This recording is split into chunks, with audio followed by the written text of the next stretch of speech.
ఓం నమో భగవతే శ్రీ రమణాయ. చాలా సంతోషం నాయన. కొన్ని ప్రశ్నలు చాలా విచిత్రంగా ఉంటాయి. అటువంటిదే ఒకరు మహర్షిని అడిగినారు,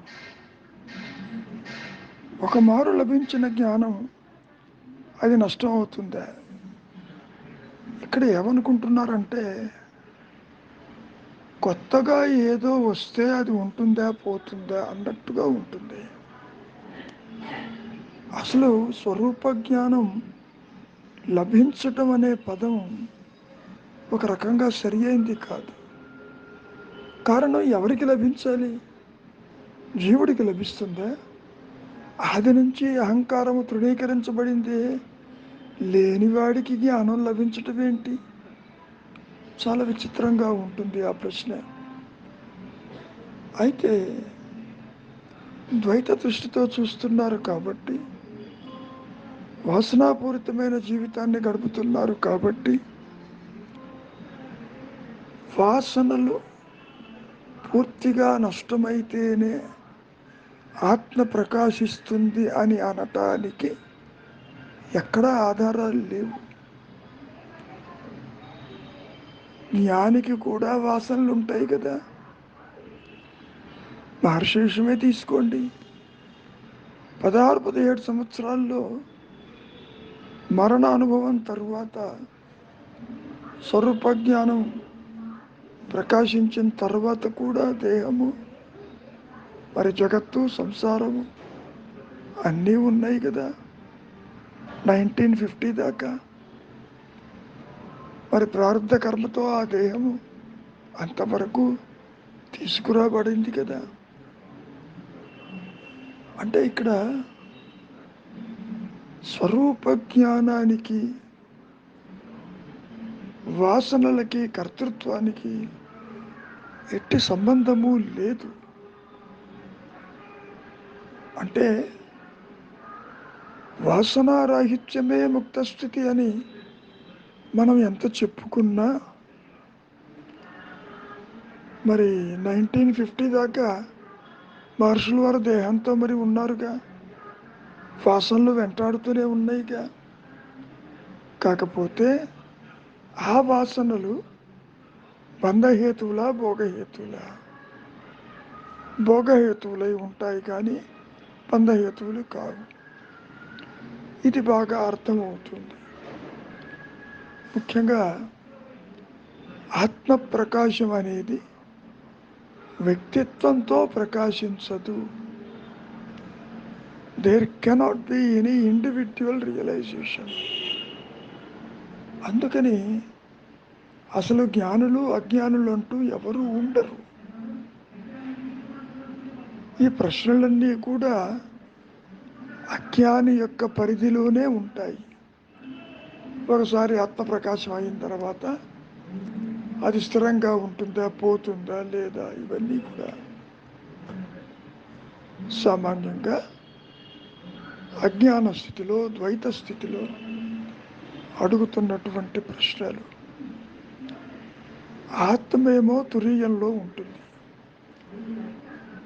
మరి కర్తృత్వము, భోక్తృత్వాలు, వాసనలు మరి ఇవన్నీ కూడా జాగ్రత్త స్వప్న సుషుప్తుల్లో ఉంటాయి కదా. అంటే దేహాత్మబుద్ధి ఉన్నా లేకపోయినా, తల ఎత్తినా తల ఎత్తకపోయినా అహంస్మరణకు వచ్చే ఇబ్బంది ఏమీ లేదు. అసలు ఆత్మకి ఎటువంటి సాధన అపేక్ష కూడా లేదు కదా.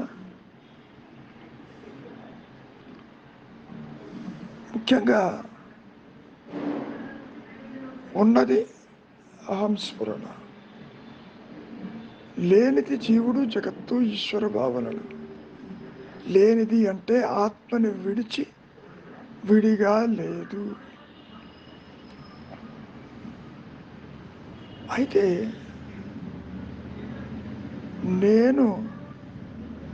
నేనుగా నిలిచినప్పటికీ ఆత్మగా నిలిచినప్పటికీ మరి ఒక దగ్ధబీజ మనస్సు వస్తుంది కదా, కర్మ ఫలితాలు అది అనుభవిస్తూనే ఉంటుంది. కర్తలేని కర్మలు చిచ్చడ గ్రంథిలో ఆ ముడి తెగిపోయి ఉంటుంది. సరే, చెప్పుకోవటానికి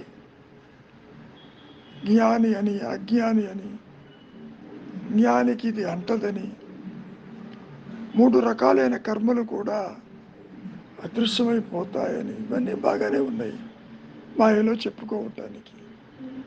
అసలు విషయం వ్యక్తిగత ఆత్మానుభవం కాదు కదా. వ్యక్తిగతమైతే ఇవన్నీ కూడా పరిధిలోకి వస్తాయి. అప్పుడు జ్ఞానులని అజ్ఞానులని చెప్పుకోవచ్చు. ఆత్మతోనే ఉంటారు ప్రతి ఒక్కరూ ఈ మాయలో. అందరూ జీవన్ముక్తులే. ఆత్మ తెలియటం అంటే ఏమిటి మీ ఉద్దేశం? వ్యక్తిత్వంతో తెలుసుకోవటమా? కాదు కదా. ఆ విధంగా మహర్షులు శంకరులు తెలుసుకోలేదు కదా.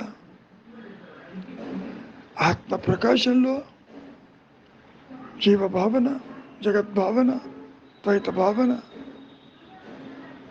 అది తల ఎత్తలేదు. సో బయటకు వచ్చి ఏమని చెబుతున్నారు? ఈ మాయ అనేది ఆత్మను విడిచి లేదు. మాయా ఇస్ ది రియాలిటీ. అదిగో ఆ ఆభరణం కూడా బంగారమే అని చెప్పినట్లు. ముఖ్యంగా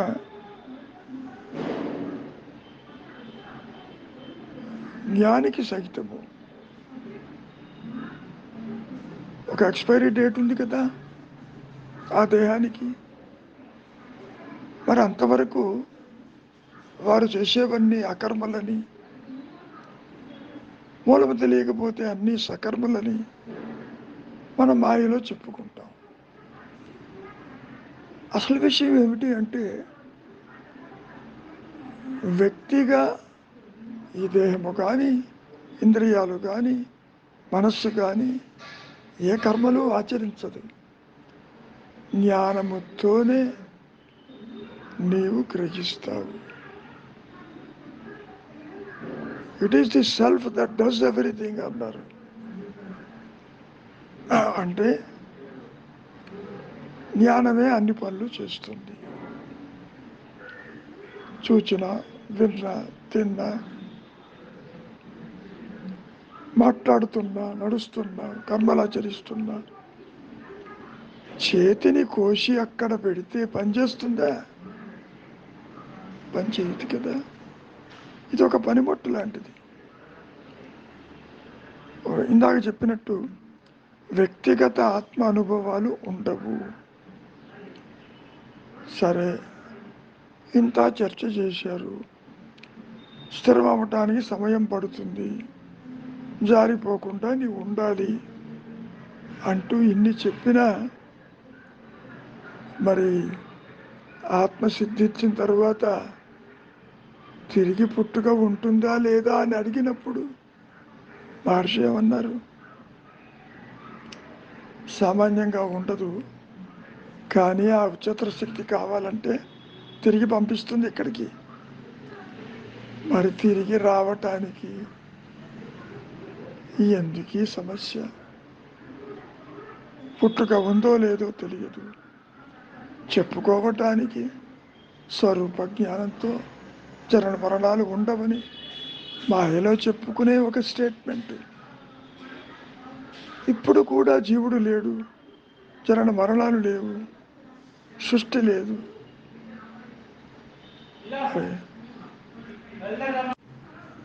జీవుడి చేతిలో జనన మరణాలు లేనప్పుడు ఆత్మ జీవభావంతో కాదు కదా ప్రకాశించేది. చెప్పటానికి అన్నీ బాగానే ఉంటాయి, నీవే అది, నీవే అది, తత్వమసి వాక్యాలు. కానీ ఆ ఉచ్చతర శక్తి ఎవరిని ఉంచాలి, తుంచాలి, పెంచాలి, తీసుకురావాలి అనేది అది డిసైడ్ చేస్తుంది కదా. మౌనమే శరణ్యం. ఊరక ఉండుటే శ్రేయస్కరము.